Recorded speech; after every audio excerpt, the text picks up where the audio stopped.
And then about a week later, I'm sitting in my living room and I hear like, spring. Oh. That's the best imitation of the sound I can do. And I look back and my desk has gone totally wonky. What?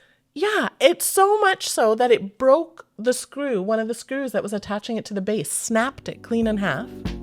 Hello, Eepers. Welcome to another episode of Extra English Podcast with Misha and Larissa. We're two Canadian English teachers talking about life in Canada, our lives, and anything else that might interest us. And hopefully will interest you too. So join us for another conversation. Today we're going to talk about things we have made out of wood. Wood. Very specific topic. Yes. But we have lots to say. We do. We are not I am not a carpenter. No, me neither. Or a woodworker, but you might I'm border. a hobby. I mean, most things I make, I get help from my brother, who is a professional cabinet maker. Okay. So on my own, I'm not sure I could do much. But you do have some impressive projects. Yes. My house has a lot of things made by me with help, including this desk. If you're watching us, which you can do on YouTube, you can see this desk. Yeah. If not, it's just a solid wood top. Yep. It's made of cherry wood. Okay. But it's been a real journey, this desk. First, my father got some wood from his neighbor. Okay. My parents live out in the country, so everybody's farmers and they have wood laying around. I don't know. Well, maybe they cut down a tree. Absolutely. They cut down trees on their property and then they turn the wood into planks and it sits in the barn for 40 years. Okay. So they gave me, my parents' neighbors, some wood that we all thought was cherry, which is a common hardwood here. It's got a beautiful color, like a orangey, pinky, gorgeous color. So I made my desk. I laminated planks together. My brother has a full wood shop, so I did it there. I put a bunch of boards together. I sanded it. I clear coated it, which means I put a clear finish on it. And I bought a base made of metal that can go up and down so I can stand or sit. Oh, very good. Very convenient. And I was like, great, this is great. I love it. Yeah. And then about a week later, I'm sitting in my living room and I hear like, spring. Oh. That's the best imitation of the sound I can do. And I look back and my desk has gone totally wonky. What? Yeah, it's so much so that it broke the screw, one of the screws that was attaching it to the base, snapped it clean in half. Wow. And cracked right down like one side. No warning. Just all of a sudden, spring. I mean, I think I'd seen the crack a Okay. little of the starting. Okay. And I thought, oh, I'm going to have to do something about that.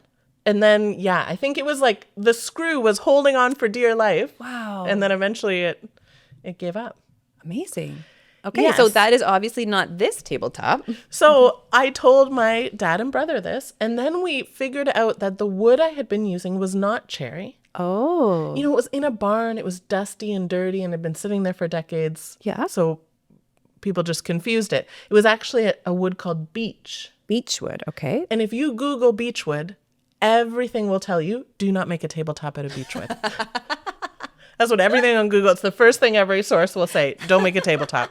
Because it will disconnect itself from the base. Yeah, it's rebellious. Beechwood is just prone to warping, which is the word we use for when wood twists and changes shape. So what is beechwood used for? I think you can use it for anything where you're not gluing multiple planks together. Okay. So if you were using it, I mean, I think maybe it's not a very popular wood for furniture. Okay. But if it is, it would be more like, so I recycled my desktop into shelves. Okay. So I cut the planks back apart yes. and used individual pieces for shelves, and it works great for that. Okay. So my bathroom shelves, these shelves in my living room are all my old desk. Okay. And then we went back to the barn. Uh-huh. We found actual cherry, confirmed. And I How made did it you again. confirm it? I don't know. There are people who know more than me, and they say they're sure, and I believe them. Yes. Also, this color, actually, I could show you a picture of the old desk. It didn't have this brilliant color that this one has. So, but I couldn't see that until I planed the boards, until I cleaned them up. Okay. Well, it is beautiful. Thank it's you. a beautiful desk. I do love it. And I would never know that it's multiple pieces put together. Yeah. You can see a little bit like where those two are such different colors in some okay. spots. Okay. Anyway, Yeah. but I love it. I do think it's one of the harder things to do in woodworking to make a really even tabletop. Ah. I mean, it's not as hard as a drawer, but it's a complicated. You have to have some skill. And mine's not perfect. I'm getting better with every Well, project. it looks perfect to me. Thank you. I mean, it's serving our purpose. It holds a microphone well. And it has a great story with it. Yeah, it does. Oh, I love that. I have never made something as spectacular or useful as this. But I did make a garden bed. Oh, well, that seems very useful. It is very useful. Yes. It's not beautiful or elegant. Spectacular. No, I used a pallet for it. Oh, interesting. So a pallet is, what is it? It's what companies will put heavy things on to move them. Yeah. How would you describe a pallet? Yeah, it's a wooden thing meant to keep products off the ground, I assume, Yeah. and to make them easy to move. Mm-hmm. So I think you can order a pallet of, like, that's also a Yes. measurement for Yeah. certain products. So it's like wood Slats. slats, like kind of crisscrossed. So anyway, I found a free pallet because people are often getting rid of pallets Yeah, there are things online about, like, how to use a pallet to make a whatever. to make all sorts of things Yeah. you can with it. So I saw those things online and I thought, I want to make something with wood Yeah. and pallets are free and I can do this. So I got a pallet from the side of the road. I don't have tools. I'm so curious.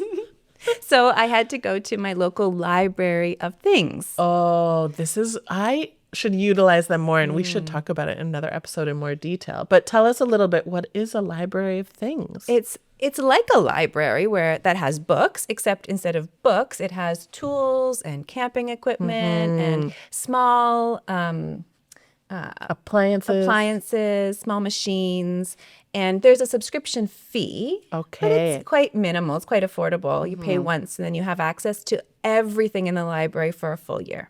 Love it. So I went and I requested a jigsaw.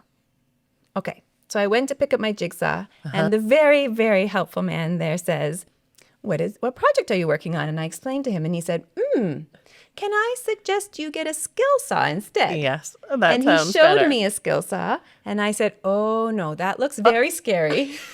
I do not want that. Will a jigsaw work? And he said, probably. This is so interesting because I think of a jigsaw as moving independent. That seems much more dangerous to me than a... Yeah, I felt intimidated by the fair skill enough, saw fair because I didn't know how to work it. It's got a big blade. He also said, can I also suggest some protective gear? So I also signed out some safety goggles and gloves and a number of other things. I'm so glad that he was helpful like that. That's a good person to have at a library of things. Yes. So I brought them home and I started working away, cutting the pallet apart. And it was much harder than I thought it would be, probably because I was using the wrong tool. I'm trying to picture it, and I'm like... I ended up breaking one and bending another of the blades. Oh, yeah. So then I went and purchased new ones. And when I brought it back, I said, sorry, I broke it and I bought new ones. And he said, oh, you didn't have to replace them. And I was like, what? What kind of amazing magical library is this? I can just use things and break them. Anyway, in the end, I got a little bit of help and we got it apart. Great. And then I just screwed it together with an electric drill. Yeah. And filled it. I lined it with some special kind of like gardening fabric. Yeah. Put some soil in there, and I put it in my driveway. In your driveway? Yeah, because that's where I have the most sunshine. That's why you needed a box. There's no dirt there otherwise. Yes. Oh, and did the plants thrive? Yeah, so the first year I planted tomatoes, and they grew beautiful big tomato plants. Not very many tomatoes, not much fruit. Okay. So I've tried different things. I can do some greens there. Yeah.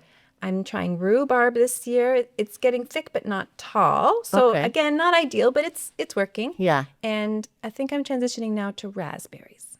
Oh, I think that's a great idea. 'Cause That now- might take a couple of years to. This is the second year. Okay, So I great. have a couple of stalks that I'm hoping will get fruit. Yeah. Raspberries don't need as much sun. And also they spread like crazy. And so being in a box keeps them nice and contained. I love it. They can't go. Like there's pavement under them. Yeah, They can't. they're like- stuck. She's trapped the raspberries. Well done. So if I get a harvest, I will definitely let you know. I'm Yes, excited I about want it. some of these driveway raspberries. They're the best kind. Not true. Foraged raspberries are the best. Well, I was going to say, I don't think we've ever gone raspberry foraging together. Oh. Foraging is when you just go out in the world and try to find the berry. And there's I love black raspberries. Yes, there are a couple good patches in our city. And they're kind of hard. I don't know why they're not cultivated as much. Like you can't buy them. I think it's because they are so painful. Like they have such like prickles on them. And I always get my arms all cut up. More so than a red raspberry. I think. Interesting. But also, if they cultivated them, they would just breed that out. Yeah. Yeah, I don't know why. Maybe the red are more brilliant looking in jams and pies. Maybe. But a dark blackberry is like a purple. Also, why don't they cultivate like so many amazing things? Well, also there's a white. Have you ever had a white raspberry? no. Oh, yeah. When I was a teenager, my mom and I helped an elderly neighbor care for his garden. Yes? And he had white raspberries. Wow. They're the sweetest of Wow. all three kinds. And they're big and juicy. They're kind of like, they start out white and they get kind of golden colored by the time. They're so good. I know about white mulberries. Yes. And they turn a little bit yellow also. And they are just as sweet as the red ones. Yeah. Oh. Anyway, we've gone off topic. We're but talking about berries. wood, but it always comes back to berries. It's still spring. We can't help Can't it. help it. So I mentioned that my brother is a cabinet maker. So we're very different personalities, first of all, but he's very precise, Okay. which you have to be as a cabinet maker. It's a Yes. very precision oriented job. Yeah. I'm not. Nope. And I don't really feel motivated to be. So I don't put a lot of effort into it. I 100% understand. Yes. Remember, I don't even want to use a pattern when I'm sewing. Exactly. Yes. It's a similar- No precision. No measuring. And in sewing, like, it's somewhat problematic sometimes, but not really. But in carpentry, cabinet making specifically, drawer making specifically, you need to be very precise. What do they say? Measure twice, cut once. Yes. And my brother, when he talks about measuring, like when he's helped me, he'll look at like, oh, this is 1/32 of an inch off. And I'm like, what? Ooh, What are you even talking about? that's a fraction? That is, it's within an inch. I feel great about it. It's not how you need to be. No. So one day, I don't always like to bother him because he's busy. He has a business. He has a family. So I was trying to make something by myself with yet another piece of found cherry. Actual cherry? This time it was actual cherry, and it was in his shop. But we both thought I had likely bought it at one point, Okay. and stored it there and forgot about it. Okay. Anyway, so I was like, I can do it. Like, I'm going to make a small kind of console table, which is a low, small table meant to put a TV or something on. And I'll put one drawer in the middle. Okay. And I had this beautiful piece of walnut for the drawer front. Anyway, I was really excited about it. So I'm in the shop and I'm telling my brother my plans. And he's like, I was using scraps. So this old wood that had been used for the drawer box. He was skeptical. But I'm like, I can do it. It's just one drawer. It's simple. I have the slides. It's going to be fine. So I spent all day making this, probably more than, I don't remember, a couple of days. I make what they call the carcass, which is the part that goes around the drawers. The carcass. Yeah. Like a dresser without drawers is a carcass. Wow. That's also the word we use for the bones of an animal. Yeah, a dead animal. I know, it's very weird. Like that you put the carcass of the turkey in to make soup. Yes. Okay. Yep. Same thing. I don't know. That's not an English word that the average English speaker would know. Nope. I only learned it in my brother's shop. So I make the outside part, and then I make the drawer, and then I put the slides in, and I go to try to open and close the drawer. No. It's not happening. Because It got in though. I think I could get the drawer in but not out, or maybe I couldn't even get it to go in. I can't remember. Whatever it was a complete failure. So it wasn't like, oh, it's a little, you have to put a little effort. No. No. It didn't work. No go. And my brother goes to measure. And of course, like in order to make a drawer, it has to be perfectly square. Perfect right angles at all four corners. It was nowhere close. But in my mind, I'm like, I'm just going to cram it. It's just going to work. It doesn't work. It doesn't work in woodworking to do that. So did he help you with the second one? No, I threw the drawer out. I kept the drawer front, which was the beautiful piece of walnut. I think it's still in my closet. Oh. My lumber closet. And I removed the drawer slides, and it's just a cabinet without drawers. So it's in my son's room now. We put books on it. It's great. Yeah. It's a beautiful little... A cabinet without drawers is a shelf. Yeah, I guess I don't think you call it a carcass if it's not meant to have drawers. Oh. I don't really know. But doesn't it's matter. like a shelf. But it's low to the ground. Oh, yeah. You know what I mean? It's only one. Would you call that a shelf? Maybe a table. Yeah. Like a coffee table almost. Maybe. Anyway, whatever it is, it looks lovely. The piece of cherry on top's beautiful. It stores books. But it's drawerless. It's sadly drawerless. Yeah. Well, did you learn a lesson? I mean, probably not, to be honest. Maybe the lesson is... No, never mind. I think the lesson is if I want to make something with drawers, I probably need help. That's probably the lesson. That's what I was going to say, I but I could didn't get want there. to say it. It's very nice of you to spare my feelings. I can say it. I haven't made anything with drawers since. Okay. Yeah. I am impressed that you even attempted the drawers. Thank you. I think that's amazing. I tried. Yes, good job. I have something at my house that you made. Oh, true. I love to work with my hands, but like Misha, I don't like to measure or be precise. And so I prefer more freestyle activities or crafts and hobbies. So I love to embroider. You do too, but this is Yes. my story. Yeah. Also, she's very good at it. You'll have to see some of her work. It looks great. But also, you are incredible at embroidery. We're both amazing. We are eepers. so wonderful. Well, sometimes we like to do crafts together, and that's the most fun. It is really a lot of fun. So anyway, I used to live in the Middle East, and specifically in Qatar. And when I was there, I thought, oh, I know what I want to do as a souvenir. I want to make myself an embroidery in the Palestinian embroidery style to take home. So I made a wall hanging. It has my last name, but transliterated into Arabic. So when Arabic speakers see it, they don't know what the word is because it's not an Arabic word. It's an English word that I've just written in Arabic letters. It's kind of weird, but it's meaningful to me. Yeah, and it looks beautiful. And around I put a beautiful border with a Palestinian embroidery motif. Anyway, I had it for a long time, and it was just a piece. I didn't know what to do with it, and I was thinking about it, and I mentioned it to you one time, and you were like, I can frame that. Yeah. I was like, you can frame that? And so I gave it to you, and I think it was like months. Yeah, probably. Months and months. Yeah. Sorry. No, like totally fine. It was years that I had it. And then one day she comes over. Knock, knock, knock. Here you go. It's my embroidery framed. It looks so beautiful, and it deserves to be on a wall. It's so great. So do you remember the process of making that? Yes, I've done this a lot. You don't have to be as precise when you're just making a little frame. But as Larissa said, I also like to embroider. I have many of my embroideries in my house. So I've made dozens of, we call them stretchers. This is the term, it's also used in painting when you're stretching a piece of canvas or fabric around a wooden frame. That wooden frame is called a stretcher. So it's not you can't see what I made. It's the fabric is wrapped around it.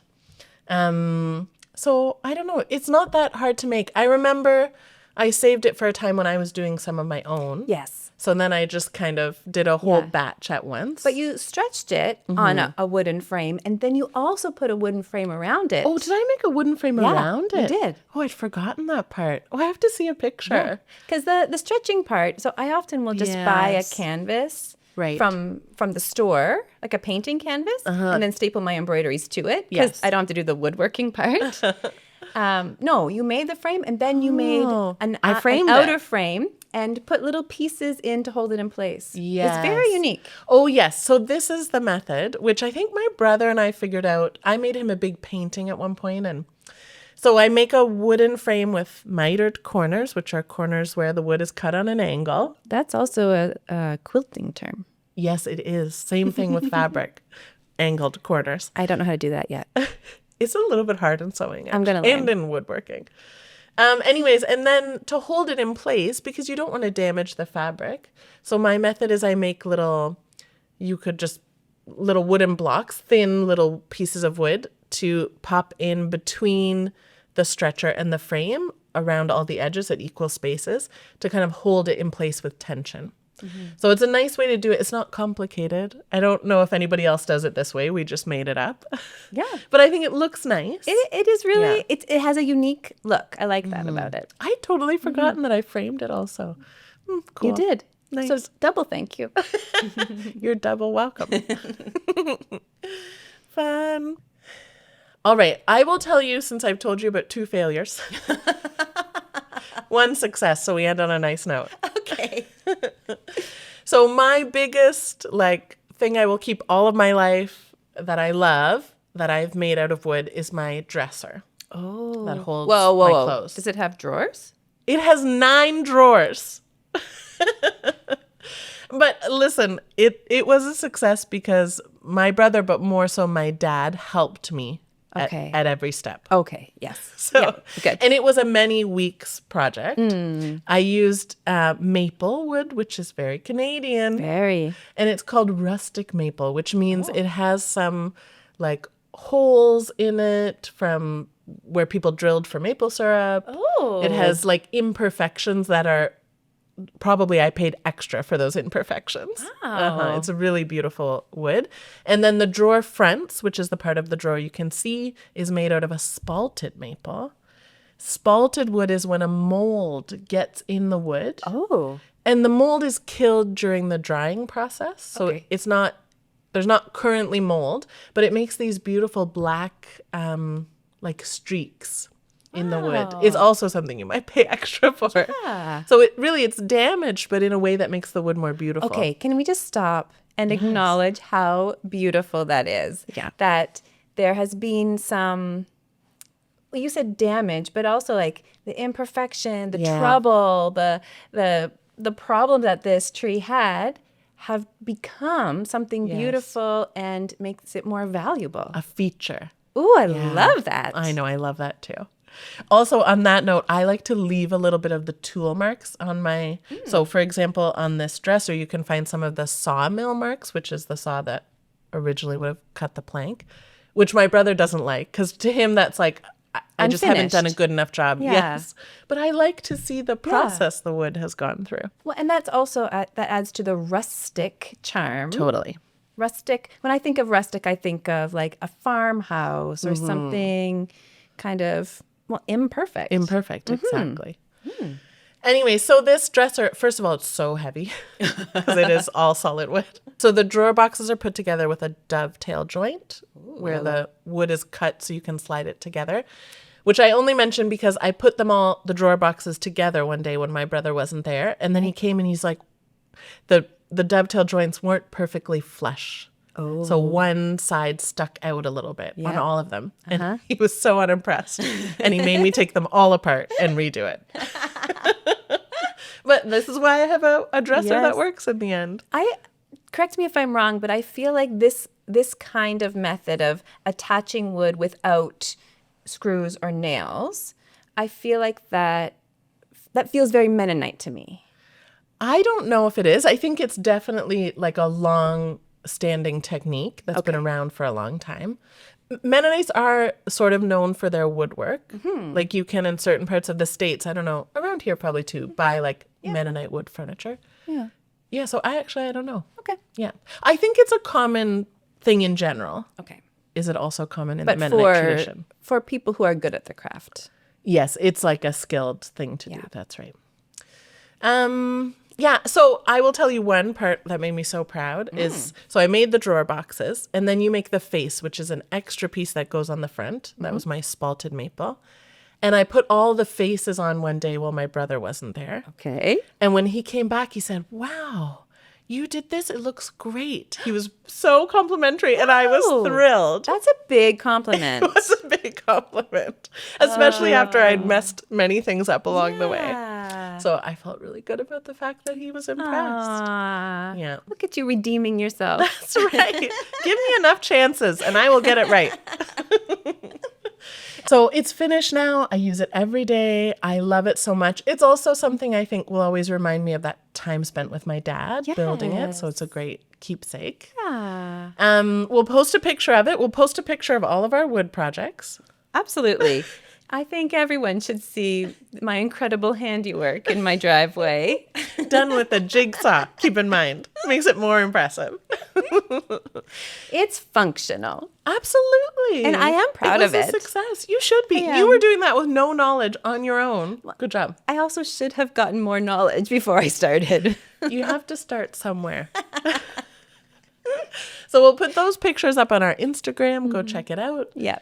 Yeah. And if you are a woodworker, would you be willing to share with us some of the things that you have made? I'd love to hear about it. Oh my gosh, I would love that. I'm so sure that so many of you are much, much more skilled than us. So please tell us about your projects. Thanks for listening to another episode. Find us on Instagram or YouTube to join the conversation.